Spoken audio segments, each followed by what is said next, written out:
They say the first time someone calls you son and means it, it stays with you forever. But when it comes from a stranger, not your father, not your blood, it changes you. Noah was 13 the night his parents locked the front door behind him. No goodbye, no coat, just a plastic bag filled with clothes that didn't fit, and a silence so cold it burned his chest. His only crime telling the truth about who he was. For hours, he wandered the back roads of their rural town. No street lights, just gravel, trees, and a sky that didn't care. Eventually, yes, his legs had led him to the edge of a farm, fences weathered by decades, a faint smell of hay. The porch light was still on, and inside sat an old man in flannel, sipping tea alone. That was Henry. He didn't ask why Noah was crying. He didn't say, "You can't stay." He opened the door, made him a sandwich, pointed to the couch, and simply said, "You'll be safe here tonight." But that one night became weeks, then months, then years. Henry wasn't much of a talker. He had eyes like tired rivers and hands that never stopped working. He woke early, fed the chickens, groomed the horses, and still found time to sit on the porch at sunset with a mug of black tea. Always from the same chipped cup. Noah never asked why he did it, why he let in a boy the whole town had already whispered about. A boy people called broken, confused, trouble. But Henry never looked at him that way. Never once. Instead, he taught him how to braid a horse's mane, how to mend a fence, how to listen to the wind and know when it would rain. He didn't give sermons, he gave space. There was a horse on the farm named Sugar, older than most but gentle. Noah would sit for hours in her stall, reading books about worlds he thought he'd never see. Henry noticed. He began leaving secondhand paperbacks by the stall gate every Saturday morning. He never said he left them, but the spine was always cracked at the chapter Noah had just finished. One afternoon, after Noah managed to shoe Sugar for the first time without flinching, Henry patted his shoulder. It was the kind of pat that said more than it looked. And then he said the word that made Noah freeze. "You did good, son." He didn't say it again for a long time, but he didn't need to. From that moment, Noah stopped feeling like a visitor. He became part of the land, the rhythm of it. He learned the quiet love of things that grow slowly, the comfort in routine, the dignity in being useful. They didn't talk much about the past. Noah never explained why his parents left him. Henry never asked. But sometimes over the fire pit on cool spring nights, Henry would hum old songs, the kind with no words, only feelings. And Noah, now older, would listen, not for melody, but for meaning. Henry wasn't his father, but he was the first man who looked him in the eyes without flinching, who saw a scared, gay teenager and still called him son. Years passed, seasons blurred. The world moved on. Noah turned 18, then 20. The farm became both a refuge and a question. Could he really stay here forever, or was he meant for more? He promised Henry he'd be back. Just a short trip to the city, a chance to build something, find his place. Henry only nodded. He packed him sandwiches and slipped a 20 into his coat pocket, thinking Noah wouldn't notice. But Noah noticed it everything. He left with a heart full of dreams and guilt, tucked deep in his suitcase. And for a while he tried. City life, a job, a boyfriend, a future. What he didn't know then was that some dreams come true only after you lose everything else. And the man who raised him, the one who made room for him when no one else would still be waiting, long after the others had turned their backs.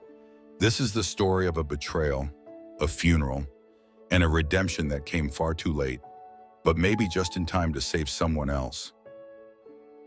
If you believe stories like this matter, stories about real people, real love, and real forgiveness, make sure to follow Heart Stories for more. City life had edges Noah wasn't prepared for. The noise didn't bother him, nor the strangers. It was the way everyone seemed to rush past each other with eyes that never softened. That, and the silence in the apartment when his boyfriend wasn't home. Noah had met Carter at a bookstore, of all places. He smiled with teeth too perfect to be trusted, said all the right things, and when he found out Noah had grown up on a farm, he called it charming, like it was a cute detail in a story rather than the ground that had raised him. They dated for a year, moved in together, talked about dreams, but dreams don't pay rent. Carter had plans, big ones, and he needed help building credit. "Just sign this," he said one night, waving a loan application like it was nothing. "It'll be in both our names. I'll handle the payments." Noah hesitated. He thought about sugar, about the cracked mug on Henry's porch, about the way Henry never once asked for anything back. Then he signed. 6 weeks later, Carter was gone, phone disconnected, apartment emptied, and Noah, he was left with a debt he couldn't explain and a trust that felt ripped in half. He packed his bags with nothing but 2 shirts, a duffel bag, and the weight of a mistake that felt like a scar no one could see. It was winter by then. Snow touched the edges of the city, but it wasn't until the bus turned onto the gravel road near the farm that Noah felt the cold settle under his skin. The porch light was still there, just like the first time. Henry opened the door, looked at him once, nodded, then stepped aside. Noah didn't speak. He couldn't. That first night back, Henry made tea, set the chipped mug down in front of him, then went to bed without asking a single question. And so Noah stayed. Days passed. He fed the chickens, trimmed the overgrown hedges, brushed Sugar, who now moved slower, but still leaned into his chest like no time had passed. Nights were quiet, lit by oil lamps and the low hum of frogs in the ditch. But inside him, something was breaking. He couldn't sleep, couldn't eat much. Guilt mixed with anger, and together they became something else, something dangerous. One evening, when Henry went to help a neighbor with a broken fence, Noah found himself wandering into the storage room, the one Henry always kept locked until a year ago, when his memory started slipping. Inside, beneath old tarps and rusted tools, sat a wooden box. The box. He knew it without opening it. He had seen it once before, when Henry brought it down on Christmas, saying it was for someday. A box filled with an old watch, folded papers, a photograph, and tucked under it all cash. Not a fortune, but enough to make Noah's heart pound. He opened it with hands that shook. He wasn't thinking clearly. That's what he told himself later. But the truth was simpler. He was tired of losing, tired of being the one who got left behind, tired of being poor, tired and invisible. And in that moment, he convinced himself that maybe Henry would understand. Maybe. So he took it, all of it, stuffed it in his coat and left before sunrise. No note, no explanation, just like Carter. For weeks, he told himself he needed the money to survive, that the box had been gathering dust anyway, that it wasn't theft, not really. Henry had taken him in for free, hadn't he? Maybe this was just repayment. But deep down, Noah knew he hadn't stolen money. He had stolen the one thing Henry had been saving for someone he believed in, for a future he thought would be shared. What Noah didn't know then was that Henry never changed the locks, never reported anything missing. He just waited. Noah would never forget the way the cold felt that morning he ran. But it was nothing compared to the cold that followed inside him, the kind that only settles when you realize you didn't just run from someone who loved you. You ran through them. To betray the world is one thing, but to betray the one man who never stopped calling you son, that breaks something you can't put back. And Noah, he wouldn't come back again. Not until the day Henry died. 2 years passed. Noah never went back to the farm. He moved through towns like a shadow, short leases, odd jobs, missed calls from unknown numbers. The stolen cash was long gone, scattered on rent, groceries, and guilt. He never told anyone where it came from. He never spoke Henry's name again. Until the letter arrived. It came in a plain envelope. No return address. Just a single sheet, typed by a local lawyer. Henry B. Thorne passed away on the 17th. Per his will, you are requested to attend the burial and final reading. He has left something in your name. Noah read it 3 times, then once more aloud, as if hearing it might make it less real. He arrived by bus, the same stop he'd used a decade before. Nothing had changed. Same cracked sidewalk, same crooked mailbox. The fields looked dry, touched by frost. The fence post sagged. At the gate, a group had already gathered in the cold morning light. There was Pete, the old milkman who used to sneak Noah extra bottles when he was 12. Mrs. Linda from the bakery, now older and hunched, holding her granddaughter's hand, and their arms folded.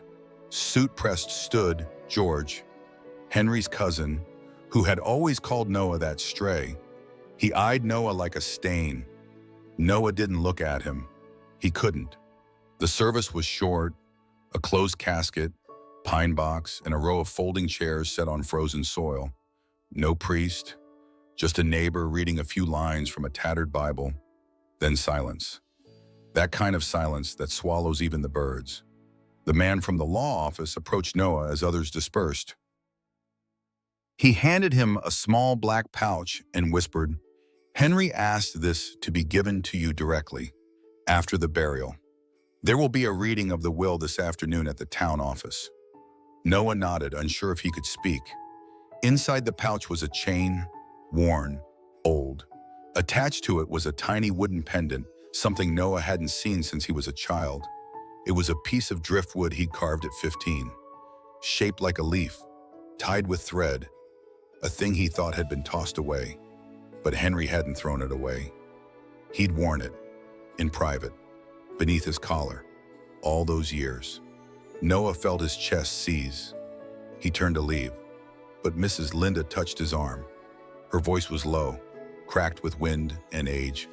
"He never stopped calling you his boy, you know. Not once, even when the town whispered, even when you left." Then she stepped aside, and in the corner of his eye, he saw George shake his head in disgust and mutter, "Can't believe he left anything to that thief. To that mistake." Noah didn't respond, because shame has a voice. But grief is silent. At the reading later that day, the lawyer opened a worn envelope, folded 3 times. Henry's handwriting had changed shakier, more slanted, but it was still his. He left small items to neighbors, a cookbook to Linda, his favorite pipe to Pete, and the rest, the farm, the house, the land, the horse, all of it left to Noah. Gasps filled the room. George stood up. "This is a joke," he snapped. "He stole from Henry. He ran away. He was no family." The lawyer cleared his throat and slid a second document across the table. It was notarized, updated 6 months ago. Henry had added a clause. "All my assets shall pass to Noah James on the condition he chooses to stay, and that the land be used for a greater good. If not, the land reverts to public trust." Noah didn't say a word. He just held the wooden pendant in his fist and left the room. He didn't stop at the bus stop. He didn't return to town. He walked straight back to the farm, to the porch with the chipped cups still on the table, to the fence that needed mending, to the stall where sugar no longer stood, to the man who had waited even in death for the boy who betrayed him to come home. The farm was quiet when Noah returned. Not silent, never silent. The wind still rustled through the dry leaves clinging to the edge of winter. A crow called from the top of the barn. Somewhere in the distance, a door creaked on its hinges. But inside the house, it was the stillness that hurt, the kind that settles only when someone is truly gone. Noah placed the wooden pendant on the table. It looked out of place now, a relic from a better past, sitting in the hollow of a house emptied of breath. The next morning, the lawyer returned. He carried with him a box, not large, but familiar. Polished wood, slightly worn at the edges. The same box Noah had once taken without permission. Now it returned to him not with suspicion, but with ceremony. No one else is named. The lawyer said gently, "He asked that you open it alone." Noah waited until the house was still again. He sat at the kitchen table, where he and Henry used to share early breakfasts, mostly in silence. The light streamed in soft and golden, catching the dust in the air. He opened the lid slowly. Inside, the contents were few. The old pocket watch, wrapped in a linen handkerchief. A letter, folded tightly, yellowed at the corners, and at the bottom. Beneath the velvet lining, a photograph. Noah reached for it first. It was them, taken behind the stables. Years ago, he must have been 14, his hand still small. Henry was standing behind him, resting one hand on Noah's shoulder, the other clutching his worn cowboy hat. Both of them were smiling. Though neither remembered the moment being captured, Noah stared at it like it might blink back. Then he opened the letter. "For your wedding day," it began, "I wanted to give you something old, something from the men who came before us. The watch belonged to my grandfather. I was going to give it to my son, but life had other plans. Then you showed up, cold, shaking, angry. I never had a boy. Until then, you gave me purpose again, something to fix, something to love. But what I didn't expect was that you'd fix me back. Watching you read in that barn, talk to Sugar like she understood every word, it reminded me that gentleness is a strength too. I never told you, but I wore that leaf pendant you made me every Sunday, under my collar, not because it looked nice, but because it reminded me of what love, real love, feels like. If you're reading this, then you came back, and that's all I ever wanted. We all make mistakes. Son, I made plenty. So did you. But you were never too far gone for me. Not once. I hope you give this watch to someone you love, the way I loved you." Love. Dad Noah didn't cry right away. He held the letter, folded it back the way it had been, stared at the handwriting until the ink blurred. Then he placed the letter beside the photo and picked up the watch. It was warm from the sun, heavy in his hand. He turned it over. On the back was an inscription. One word, scratched faintly into the metal: return. That was it. Return. He hadn't known that Henry had left behind a message so simple, or that the man he'd betrayed had never truly locked the door. Not then. Not ever. There was still work to do. The farm was overgrown. The fences sagged. The barn roof had leaked from a storm the previous fall. But as Noah walked outside, past the garden rows and the empty coop, he felt something strange. A flicker. Not of joy. Not yet. But of direction. He stood where the photo had been taken. The same stretch of fence. The same shape of scab. He placed the picture in his shirt pocket, over his heart, and looked out across the field. This time, he wouldn't run. This time, he'd stay. This time, the man Henry had raised would become the man Henry always knew he could be. The first thing Noah did was clean the barn. Not because it was urgent, the roof still leaked, and the pasture fence needed replacing, but because it was the heart of the place. It had always been where things began: first lessons, first laughter, first moments of belonging. He swept it out slowly, like each push of the broom peeled away time. Dust turned to sunlight. Spider webs cleared to wood grain he remembered from boyhood. For weeks, he worked in silence. He repaired the chicken coop, replanted the herb beds Henry used to tend every spring, scrubbed the porch until the wood shone again.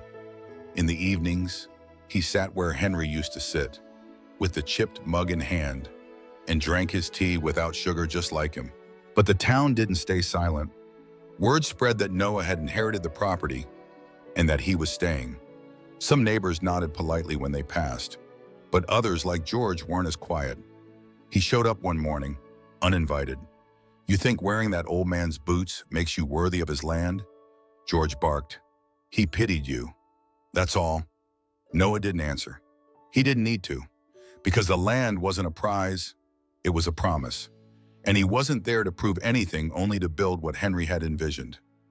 Weeks later, Noah filed paperwork with the town to officially register the farm as a transitional shelter, a safe space for LGBTQ youth with nowhere else to go. It was slow at first. Paperwork, funding, bureaucracy. But word traveled in quiet ways, whispers at shelters, community boards, anonymous forums. He put out one cot, then two, then three. He added a small library, stocked with books Henry once left by Sugar's stall.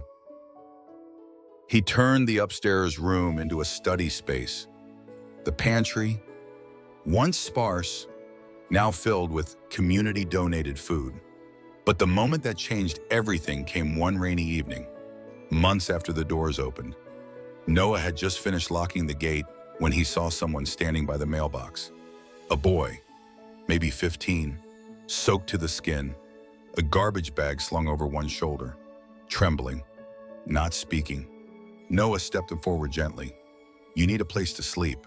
The boy nodded. Noah opened the gate. "You hungry?" The boy shrugged. Inside, Noah handed him a towel, dry clothes, and a warm plate of rice and beans. The boy didn't speak for hours. He just sat on the floor of the barn, eyes darting from beam to beam. That night, as Noah brought him a pillow, the boy whispered something. "Is this your house?" Noah paused, then said, "It was my father's." A breath. "And now it's yours too, if you want it to be." The boy looked at him for the first time, not in fear but in recognition. And Noah saw it the same lost eyes he'd carried the night he'd first stepped onto Henry's porch. A full circle, quiet and certain. On the wall of the barn, above the new bookshelf, Noah had hung three things: the old photograph of him and Henry, the pocket watch, now framed in glass, and the letter Henry's final words printed and mounted with care. Beneath it, Noah carved a single line into the wood. "This place began with forgiveness and will live on through love." Not all stories need a perfect ending, but some need a return. And when they find it, they become something more. They become legacy. Have you ever forgiven someone, not because they deserved it, but because you needed to? Tell us in the comments. Your story might help someone else begin theirs. Follow Heart Stories for more true healing stories, and remember, the quietest homes often carry the loudest love.